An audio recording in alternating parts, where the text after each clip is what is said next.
कुछ लोग कहते हैं महाराज वृंदावन में राधा रानी और भगवान कृष्ण का जो प्रेम था वो कई लोग कहते हैं कि महाराज कन्हैया ने राधा को क्यों छोड़ दिया। देखिए शास्त्र जो कहता है कि राधा और कृष्ण दो नहीं है, एक ही परंतु देखने में दो हैं और नाम भी दो हैं।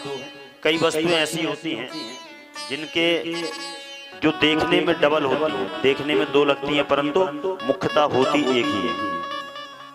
जैसे आप कभी जाएं और आपने देखा होगा नदियों में लहर उठती, तरंग, हम कहते हैं देखो तरंग उठ रही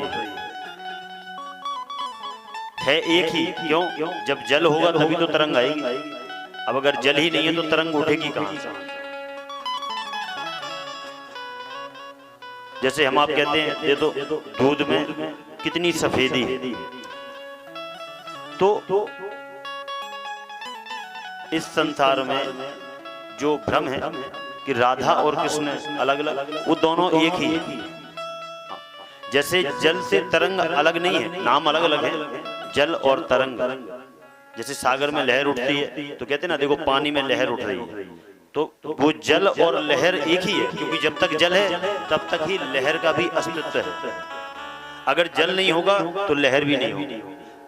इसीलिए इसी प्रकार कृष्ण और राधा अलग, नाम अलग है परंतु तत्वतः दोनों एक ही, तत्व दोनों का एक है। जैसे दूध से सफेदी भिन्न नहीं हो सकती, आप दूध से सफेदी को हटा नहीं सकते, जल से आप तरंग को हटा नहीं सकते। जिस प्रकार आप गन्ने से मिठास को नहीं हटा सकते महाराज, ऐसे ही जड़ से आप वृक्ष को नहीं हटा सकते। नाम भेद है लेकिन तत्वता सब एक ही है। तो इसी प्रकार कहा जाता है महाराज कि भगवान कृष्ण और राधा में कोई भेद नहीं।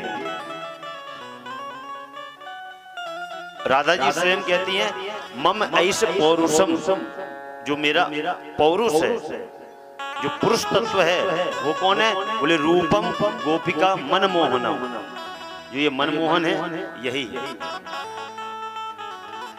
कहते ना कृष्णा प्रेममयी राधा और राधा प्रेममयो हरि, जीवने निधने नित्यम राधा कृष्णा गतिर्मम।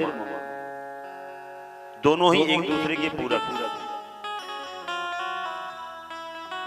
हर वस्तु का आधार होता है इस संसार में, आप देख लीजिए हर वस्तु का एक आधार है। आप एक आधार से दूसरे आधार को जोड़ते चले जाइए और जितना एक आधार से दूसरे आधार को जोड़ते चले जाएंगे महाराज उतना ही आपको आधार, उसका कोई अंत मिलेगा ही। जैसे अब आप विचार करिए, पृथ्वी का आधार क्या है? जल, जल का आधार क्या है? अग्नि, अग्नि का आधार क्या है? वायु, वायु का आधार क्या है? तत्व, तत्व का आधार क्या है? पंचतत्व, पंचतत्व का आधार क्या है? इसी प्रकार महाराज आप बढ़ते जाइए, आपको आधार मिलता जाएगा और इसी आधार में से इसका कोई अंत नहीं मिलेगा। अर्थात सब में कुछ ना कुछ आधार स्थित है। आधार से ही राधा निकल आता है महाराज। हाँ, आप कभी विचार करिए, बोलिए, एकांत में बैठना और कभी आधार का उपयोग करना और बोलते जाना आधार आधार आधार आधार आधार आधार आधार आधार आधार आधार, तो आधार का ही राधा हो जाता है। जैसे एक चौपाई बनी हुई है, प्रसिद्ध है, मनमुखी है, उल्टा नाम जपत जग जाना और वाल्मीकि भई ब्रह्म समाना। तो जैसे मराम मराम मराम राम राम राम राम राम राम राम। अच्छा, अब आप जब राम जपिए तो राम राम राम राम, तो राम राम जपेंगे तो मरा हो जाता है।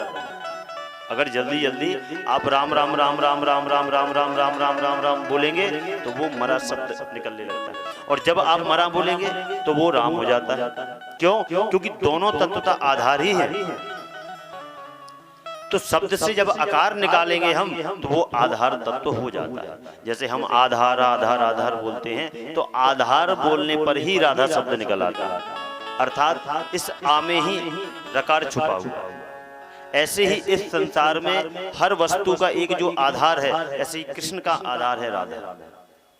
दोनों एक ही हैं, दोनों में कोई अंतर नहीं है। राधा कृष्णस्य एव ही, दोनों एक ही हमारा। हाँ, देखने में दो हैं, नाम भी दो दो। हाँ, दोनों के नाम भी अलग है हमारा। अब यदि अगर हम ये भेद मानने लगे कि दो नाम, तो ऐसे तो कई हमारा, हरेर अर्ध तनुम राधा और राधा अर्ध तनुम हरि। ये आप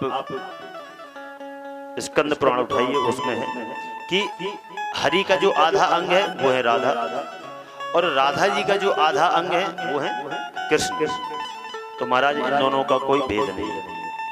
और फिर भी कई लोगों के अंदर ये भ्रम है, नहीं नहीं, तो उसके लिए भी आप भांडीर बन जाइए, यहाँ तो है ही अपने ब्रिज में, तो वहाँ पर ब्रह्मा जी के द्वारा राधा और कृष्ण का विवाह भी हुआ। तो आज रुक्मणी और